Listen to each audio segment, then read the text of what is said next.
All right, I'm in. Sorry I missed y'all yesterday. My old landlord was saying that we needed to kind of expedite the moving process a little bit. That's why I've kind of been missing the last few days. I have um, I have quite a few stuff that I wanted to go over today.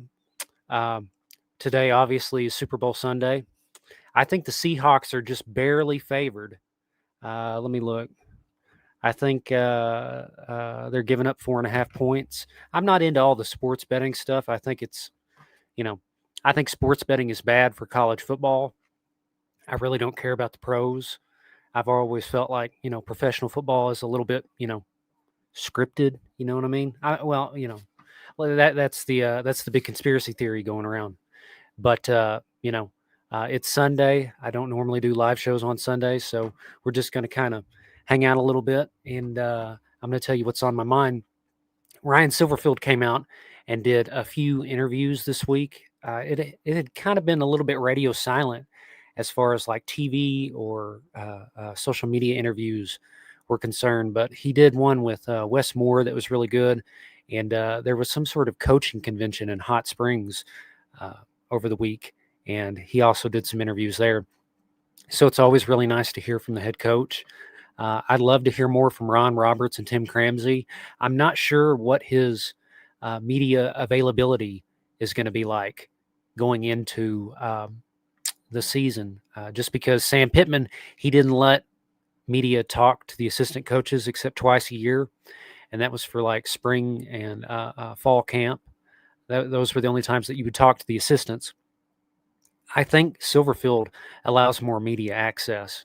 And that's really kind of what's been missing, because I feel like a lot of the disconnect between Arkansas and the football team is just because people don't have a chance to go out and interact uh, with these players. They don't get to ask them questions. They don't, um, Sam Pittman would just kind of come out and he'd have two or three players with him, but you wouldn't hear from the assistant coaches at all. So you wouldn't be able to, build a bond, I guess. But it's going to be really fascinating to see how he sets up, um, the spring camp. He did say, and this is kind of big news. I don't know if y'all have heard that there is going to be a spring football game, and I believe it's going to be open to the public. He was asked about it for an interview, and he said that instead of running like a bunch of like scripted plays, Sam Pittman last fall camp, he went out there and he ran like 120 plays. It was like super scripted, and that's when we heard the big stories about Mike Washington breaking off the big runs, and Taylon Green, and the Antonio Jordan. They were all doing really really big things in camp. So um, it'll be nice to actually go to a spring football game. I won't be able to go just because I don't have that kind of money just to pack up and travel across the United States. I'd love to go. I'm sure I'll watch videos of it, and we'll do a video breakdown when it comes. But I'm really hoping that you know. And so far, what I've seen, and I'm going to tie this back together. I'm not just going to blank out. What I've seen from Ryan Silverfield so far is he is going in and he is trying to bring the state closer to the football program. He's asking alumni and former players to come, and he's actually recruiting these ex-players. He went and did an interview with Peyton Hillis, and we covered that interview a little bit. But he won Peyton Hillis over like that, and that's the charm of Silverfield. We talk about John Calipari and how charming he is and what a great recruiter he is, but Silverfield's kind of got that to him too. You know, Not every day do you see disgruntled players just completely turn about face and say, "Hey, I'm on board now. What can I do to help?" So it's all really exciting. Let me hold on one second. Sorry, I'm dealing with kind of a cold today. But the Super Bowl's today. We're going to go over more of that later in the show. But if y'all want to go ahead and tell me in the comments who you think is going to win and why, go ahead. We're all going to have a conversation about it. This is going to kind of be a smaller stream today, just because I'm sure most of y'all are out planning your social events for the day. I don't understand why my work wants to do a social event for Super Bowl. They don't do a Christmas party, and they don't do nothing for New Year's. But for some reason, they expect me to bring my wife and kids to a Super Bowl party when my wife doesn't really like football. I'm not really big into professional football. I'm just going to be honest. My wife being from Tacoma is actually a really big Seahawks fan. So I'm really happy that she could, feign interest in the Super Bowl, at least for one game.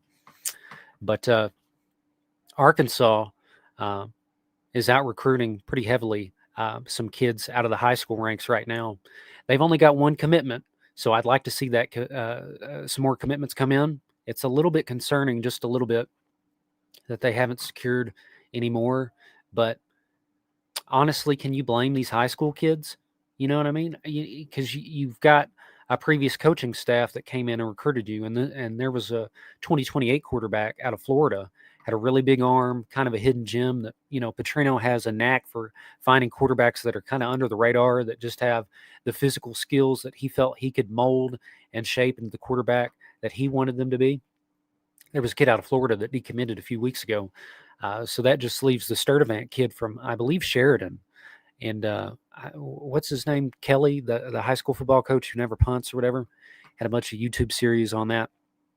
But, high school football recruiting is going well, but there's not really a whole lot of commitments. So whenever you see something like that, I feel like, the staff was really focused on the transfer portal. Now that the portal is over with, they're actually turning and looking into the high school recruits. There was a big time 4-star running back out of Louisiana that we covered a few days ago that said that he was actually going to take a visit to Fayetteville. So once these high school football players get the visits, their chances of committing go up exponentially. So you've got to get them on campus by any means, bring their mom, their dad, their friends, whatever. Pack a bus, pack a plane, get them on campus, and let them go to town.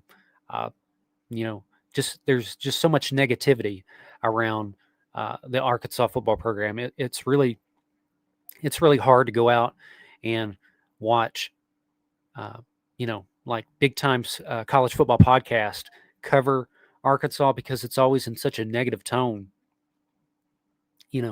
I understand that Arkansas went 2-10 this last year and had 10 straight losses, but they were in the majority of all those games and could have won. And I talked with another podcast about this, because they were like, well, what happened to Arkansas? And, and here's what I think about what happened this previous season. And I don't know if I've ever said anything about this. I think I might have covered a little bit on this, but, you had Travis Williams, who was a rising defensive coordinator out of USF. He worked under Gus Malzahn. He really was known for his exotic blitz packages, and he could really turn up the pressure. He was a former Auburn football player. So he comes in, and, Dan Enos is the offensive coordinator. So Dan Enos is there, and he gets fired midway through his first season. So Travis Williams had no idea that Bobby Petrino would be hired as the offensive coordinator. So in comes Bobby Petrino.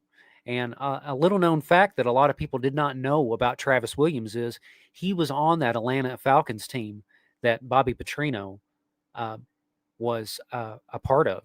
So Bobby Petrino famously went to Atlanta. Michael Vick went to jail for fighting dogs.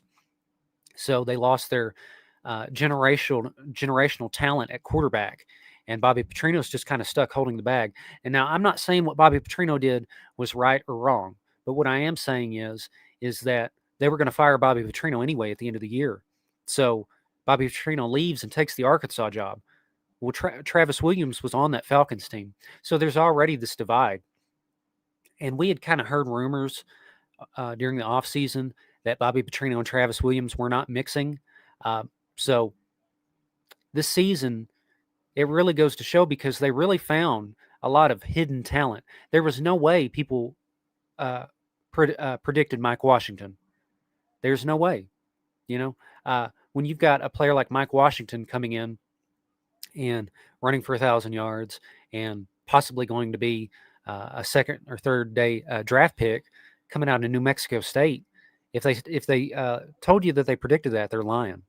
Let me look at the comments real quick. Supercar, nice to hear from you, Supercar. Sorry it's taken so long for me to get back with you, but he says any podcast that thinks Arkansas isn't going to do better than 2-10 next season is nuts. And then he says, no one is mentioning KJ Jackson has been trained under Bobby Petrino. I have full faith he is ready. And that's another thing. So let me pivot real quick to this year's football team. So Bobby Petrino, for all his faults and flaws, Bobby Petrino could come and he could coach quarterbacks. He made Casey Dick into I think he passed for like 3,500 yards. It was like the most passing yards Arkansas had in a long, long time. And then Ryan Mallett comes in next year and he sets the school record. Supercar says Bobby Petrino was handed a team with a horrible defense. And yeah, so the defensive identity of this team was so tied in with Travis Williams that they just refused to play for Bobby Petrino. And I really feel bad for Bobby Petrino just because I believe, given normal circumstances, that he could have came in and he could have won that Mississippi State game where the refs literally handed Mississippi State that football game. And I believe he could have won that LSU game, but there was just it's like at the worst possible moment, there was always something that happened. And it just, it was not fair to Bobby Petrino. I believe, and I might be in the minority, I believe Bobby Petrino could have been successful again as a head coach. Now, would he have been successful? I don't know, but I feel like he could have been if he had gotten the right defensive coordinator in, because you already know he's going to call the plays. He's going to coach the quarterbacks. He's going to do all that. You know what I mean?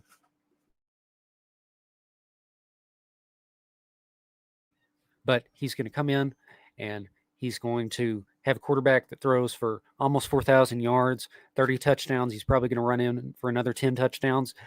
Taylen Green last year was the lone outlier because Taylen Green, I think he only had like 19 touchdowns, something crazy like that. Sorry, I've got a cold. But, when you've got an offensive genius like Bobby Petrino, you always have a chance, because there's not a defensive coordinator in the SEC that can shut down Bobby Petrino if his players are playing like they've been taught to play. They got shut down during the Notre Dame game, but that's because the locker room knew that Sam Pittman was going to get fired. And I feel like the players were like, we're tired of Sam Pittman. We're just going to lay down and give up. You know what I mean? Which is awful, and that should never happen. But they had the talent to go toe-to-toe with Notre Dame because they went toe-to-toe with Texas A&M, who beat Notre Dame. Now, I'm not saying that they could have beat Notre Dame. I'm not saying they could have beat Notre Dame or Texas A&M because they didn't, but they had a chance to. And at the end of the day, that's all you need is a chance. You know what I mean? Good players, not talented players, but good players make good football plays that win a football game. We just didn't have players that had the right mindset this past year to capitalize on that. They always made mistakes at the worst time, and they always scored, when the game really wasn't on the line. You know what I mean? The Ole Miss game, take for example, they had lit up Ole Miss's defense all year long. I mean, all game long. And then right there at the end, they fumble. It's just, and then I believe they should have won the Memphis game. I believe that the Memphis game was kind of handed to Memphis. I felt like on that fumble play, it looked to me like he was down, but I'm not a referee, thank God. But, if you're looking for the SEC officials to bail out Arkansas, it's not going to happen. So that pivots me back to my original point. There's a lot of negativity around the football program. You're crazy if you don't think that the SEC isn't going to do what's best for the conference. So if Arkansas is in a position to knock a team out of bowl contention, like we've seen with the Mississippi State game, it's probably not going to go Arkansas's way. It sucks to say that, but right now, as it currently stands, the SEC is kind of down. You know what I mean? So they're going to try to promote Alabama, and they're going to try to promote Georgia or Ole Miss or LSU or any of the big brands. And Ole Miss isn't a big brand; they just had success this past year. But they're going to try to put those teams ahead of the pack, and the rest of the teams are going to suffer. And it's been like this for years in the SEC. The SEC has done Arkansas no favors. I'm not saying Arkansas should ever leave the SEC, because they shouldn't. If Arkansas were to go to another conference, they would just play down to that conference's level. I know Arkansas can win in the SEC, but I'm in my mid-30s. There are kids younger than me that have never known a successful Arkansas football program, and that's depressing, because it can happen. Those of y'all that are my age or older have seen Arkansas go to Atlanta, or have seen Arkansas win 11 games in a season, you know what I mean, and have a chance to potentially play for a national championship. So we know that it can happen, but like I said, there's this younger generation where there's just this growing disconnect. And I think Ryan Silverfield is coming in and he's starting to fix that. I don't think Sam Pittman could have necessarily done that, just because Sam Pittman is older. Silverfield is younger. He's only like 10 years older than me, which is pretty young, I feel like, for a football coach in the SEC. But what that allows him to do is it allows him to utilize the power of social media and to get out there and promote the brand, because so much of college football these days is branding. These recruits, they want to be a part of a big brand that they can go out and sell themselves and make money. That's what it's turned into. It's not about necessarily school prestige anymore. It's about who can give me the biggest bag, who can, what team can I join that I can play on TV the most? Arkansas is a sleeping giant in that fact, just because Arkansas is the only school in the state of Arkansas that's playing big time football. They're the only school in a power conference. So I think the state of Arkansas has got 3 million people in it, which is more than Mississippi, and it's more than a few other states, but it's not the biggest state. But the point is that you've got probably about 1.5 million potential Razorback fans. And that's big time, because in a state like Mississippi, you've got to split the state between Mississippi State and Ole Miss. And some people even support, like Jackson State or Southern Mississippi, the school that Brett Favre went to. Or a place like Tennessee, where you've got Tennessee and Vanderbilt and Memphis. You've got all these divided states, even Alabama, where you've got Auburn and Alabama. So Arkansas is a lot like Oklahoma in that regards, except Oklahoma has to split the state with Oklahoma State. You know what I mean? So there's a lot of division in other states and this is where Frank Broyles was such a genius. So he came in and he rallied the state, and the whole state for 20 or 30 years was completely behind the Razorbacks, and they were playing on national TV. And Frank Broyles was breaking down. He was actually an announcer for, high major games like the Orange Bowl and like, I believe the Cotton Bowl a few times, So if Arkansas wasn't playing in those big time bowl games, the literal football coach was calling the games from the TV booth, and not all the football games were televised back in the day. You had to be doing really, really good to play on television back in the day. And that's when Arkansas was at its best, And so I know that Arkansas can get back to that, just because you've got the whole state that can get behind the school. And once that happens, there's no limit to the amount of money that Arkansas can bring in. I think we talk a lot about, the corporate sponsors of the Razorbacks. We talk about the Tysons and the Waltons and J.B. Hunt and all of that, and Stevens out of Little Rock. But a lot of people are forgetting the rest of the fans. Like Ole Miss has set up their collective to where ordinary people can just go and click on a website and donate a certain amount of money. And I believe Arkansas is just now getting that up and running, when they haven't had that for years and years, and they're behind. You know what I mean? So what that tells me is that Arkansas has got a lot of catching up to do to catch up to the rest of the pack in NIL. And I'm thinking about having a conversation with the kid, or the man that does choose Arkansas. He's done a lot of interviews, I think, with, like Tusk Talk, and I think with like DJ Williams, if I'm not mistaken, on 4th and 5. But if that's something y'all are interested in, I think I might, reach out to him and see if we can't have a conversation. That way, we as a community can all be educated more on that, uh, because there's so much potential just from the regular fan. You know, me, if it was easy for me, I would give $10 a month or $5 a week or whatever. And I feel like a lot of y'all would do the same. You know what I mean? Just because you're Razorback fans. And I know you're Razorback fans if you're watching this, just because this is, a small show. You know what I mean? So we just primarily focus on the Razorbacks. But, if it were easy for the normal fan to go out and give $5 a week or a month or whatever, and you had 100,000 people doing that. Let me pull up the math on that real quick. So let's just say somebody gives $15 a month. And then let's say that you've got 20,000 people that do that. That's $300,000 a month. You know what I mean? That's crazy. That could pay the salary of a backup lineman, and that's just $15 a month. Starting offensive linemen in the SEC, I think, are going for about 800,000 to closer to $1 million. Supercar says Houston Nutt needs to be our new AD. I like the thought of that.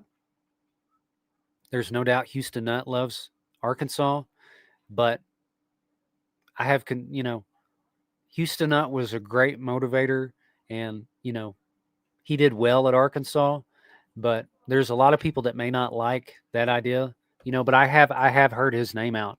Just the way things ended with Houston Nutt, because if you look back on Houston Nutt's last team, there's no reason why they shouldn't have won the SEC that year, Supercar says David Basil also needs to be involved.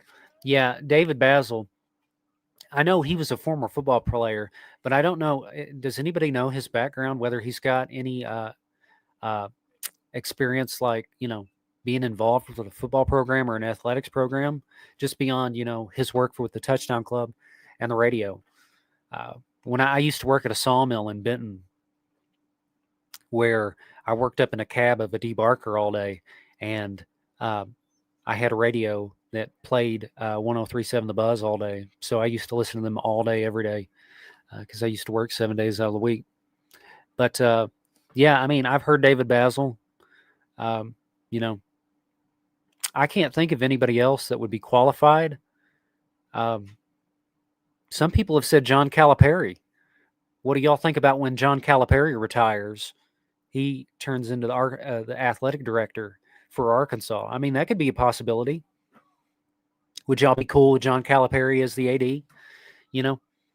But so much of being an athletic director these days doesn't necessarily revolve around like hiring coaches. As we've seen, a lot of it revolves around revenue. A lot of it, you've got to be able to fundraise, is the word I'm looking for. You've got to be able to get all the boosters on board and all the fans on board. And so far, we've had problems with that in the state of Arkansas.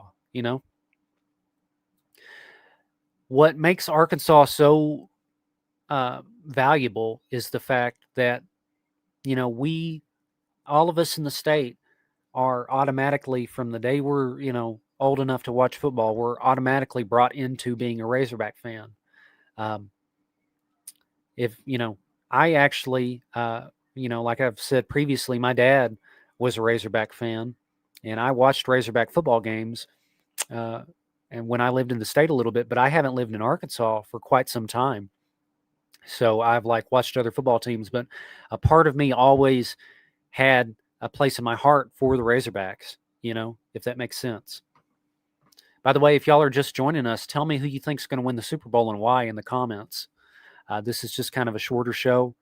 I said it earlier that I haven't been able to get on and make a video the last few days because my old landlord is rushing me to get the rest of my stuff out of the house, even though he doesn't have anybody moving in for quite some time. I don't think he's ever going to have anybody move in there again, to be honest, but, it's a big mess. But we're making it through it. But, when you have a state the size of Arkansas, there's no reason why you shouldn't have a better football program than Ole Miss or Mississippi State or Auburn or a place like that, just because you've got all the potential in the world to raise money. It's all about boosters and fan alignment these days. But so we talked about Silverfield in the spring game, and we've talked about the negative narrative around Arkansas. So I want to kind of talk about the Super Bowl a little bit. I don't know anything about these teams that are playing tonight. I do know that Mike Vrabel, I think his name, is the head coach of the Patriots. I think that Seattle is favored in this game, but for some reason I'm really leaning towards the Patriots. I don't know. It's going to be interesting just because I haven't kept up with football since like 2019, 2018, NFL football anyway.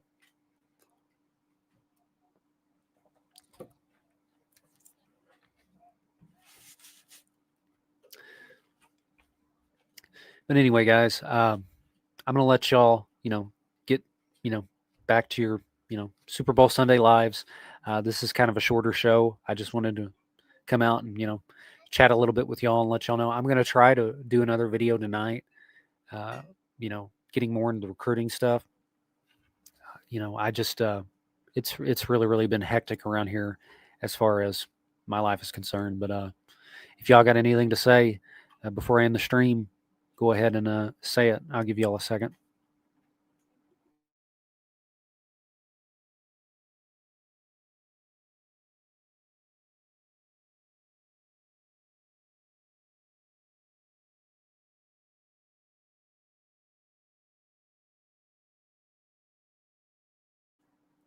All right.